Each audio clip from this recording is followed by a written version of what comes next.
Guardi, come cittadino, dal momento che io so che posso trovarmi in qualsiasi momento in questa situazione e so in base alla situazione attuale cosa posso andare incontro, allora voglio semplicemente dire no, vado fino in fondo per rivendicare queste libertà fondamentali che sono sancite in questa sentenza che ho citato, quella del 16 ottobre del 2007. Quindi nessuno ha questo potere, né i medici né lo Stato. Questo deve essere chiaro. Ecco, ma lei adesso, a parte... Sì, quindi io vado fino in fondo. Ecco, negli incontri, guardi una cosa, l'unica citazione che faccio io, Pulitzer, io per arrivare alla Corte Suprema ci ho messo 15 anni e 9 mesi. Sì. Adesso il clima culturale è cambiato, no? Un'opinione pubblica ben informata è la nostra Corte Suprema, questo deve essere chiaro.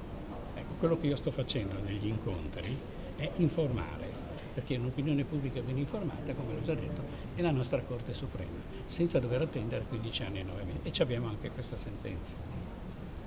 Quindi la polis, scendo nella piazza, parlo, faccio la politica per il cittadino qualunque, come sono io, perché non vengono azzerate questi diritti e queste libertà fondamentali che loro ci vogliono negare in base a questo disegno di legge. Esatto. E dal momento che la magistratura al massimo livello giurisdizionale si è espressa, sappiamo che in questa sentenza di 60 pagine sono chiari i principi di diritto in uno Stato di diritto, ai quali non si può venir meno se si vuole fare un qualcosa perfettamente allineato alla nostra Costituzione.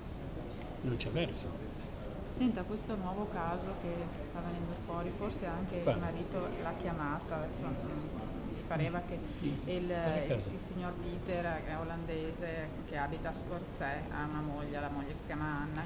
Mi ha chiamato, ma vede, ma io non entro, guardi, è semplice. Ecco, cosa può fare adesso lui? No, non può fare niente, come l'ho già detto, è quello che l'iter che ho scelto io, non c'è altra forma. Non c'è altra forma che rivolgersi alla magistratura, non esiste altra forma.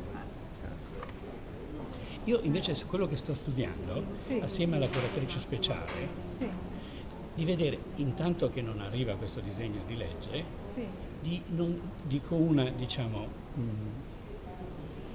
dichiarazione autenticata, capisci? E con la nomina dell'amministratore di sostegno, cioè io voglio fare una dichiarazione che deve essere autenticata da un notaio.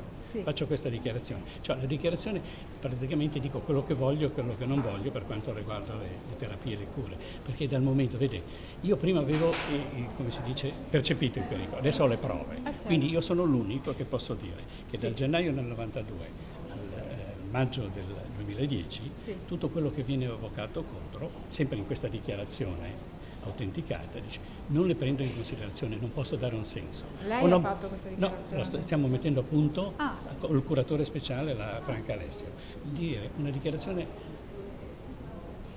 autenticata dal notaio dove praticamente, allora dopo nomino l'amministratore di sostegno e quando mi dovesse succedere una cosa del genere, cosa faccio? Chiamo il giudice tutelare e gli dico guardi giudice, c'è questa dichiarazione autenticata dal notaio tale dei tali, c'è l'amministratore sostegno che ho nominato, quindi per me è tutto chiaro, venga dal medico dove io purtroppo mi trovo, sempre perché è reciproca la nostra, se si trova la Franca Alessio in quella situazione vado io, se mi trovo io la Franca Alessio dico signori adesso non cominciamo l'iter che avete cominciato con Luana, cioè io non mi trovo scoperto neanche un minuto praticamente per quanto concerne le indicazioni, quello che voglio e che non voglio, come fossi capace di intendere di volere. Non abbiamo trovato altra forma per il momento migliore di questo.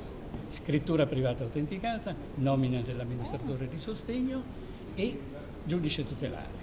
Quindi, l'ho detto, quel medico se mi dice io ho poteri e doveri in base alla mia scienza, no, tu l'unico potere e dovere che hai di dialogare e di rispettare. Però purtroppo in Italia non viene rispettata perché anche in Veneto sono state fatte tantissime di queste scritture private. È chiaro, ma scusi una cosa, più di così, cioè vedi, se io così sono in tempi reali coperto, perché chiamo in causa il giudice tutelare. Certo.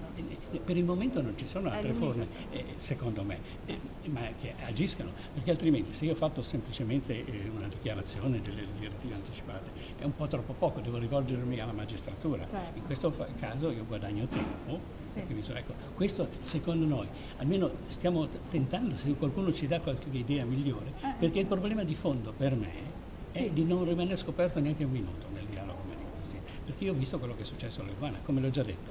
Prima ho percepito, adesso le prove. Quindi io in tempi reali dico, non cominciate ad evocare quello che avete evocato dal gennaio del 92 al maggio, perché c'è questo disegno di legge che va nella direzione opposta, quindi tutto quello che volete evocare è già superato. Io vado oltre. Per andare oltre c'è questa dichiarazione, c'è questo amministratore di sostegno, giudice tutelare, via.